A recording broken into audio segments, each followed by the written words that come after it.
ചൂടേറിയ മരുയാത്രയിൽ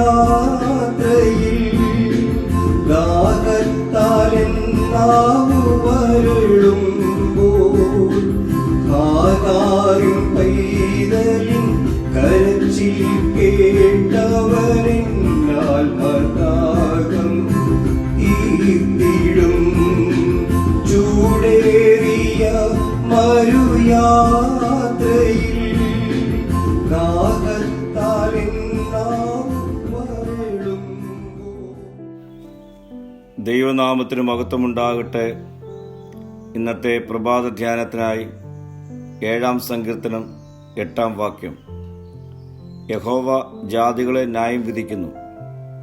യഹോവേ, എൻ്റെ നീതിക്കും പരമാർത്ഥതയ്ക്കും തക്കവണ്ണം എന്നെ വിധിക്കണമേ.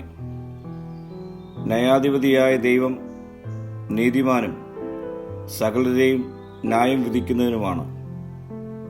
ജാതികളെ ന്യായം വിധിക്കുന്ന ദൈവം തൻ്റെ നീതിയും പരമാർത്ഥതയും നോക്കി തന്നെ ന്യായം വിധിക്കണമേ എന്നാണ് ദാവീദ് ആവശ്യപ്പെടുന്നത്.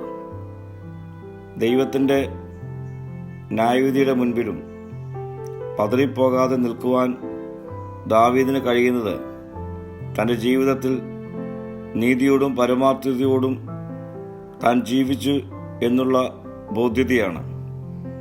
പ്രിയ സ്നേഹിതരെ, നാം എല്ലാവരും ഒരു നാൾ നീതിമാനായ ന്യായാധിപന്റെ മുൻപിൽ നിൽക്കേണ്ടവരാണ്.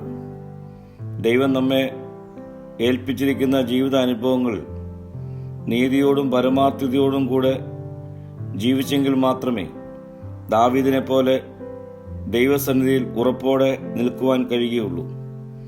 അതുകൊണ്ട് നമുക്ക് ലഭിച്ചിരിക്കുന്ന ഈ കൊച്ചു ജീവിതത്തിൽ ദൈവഹിതപ്രകാരം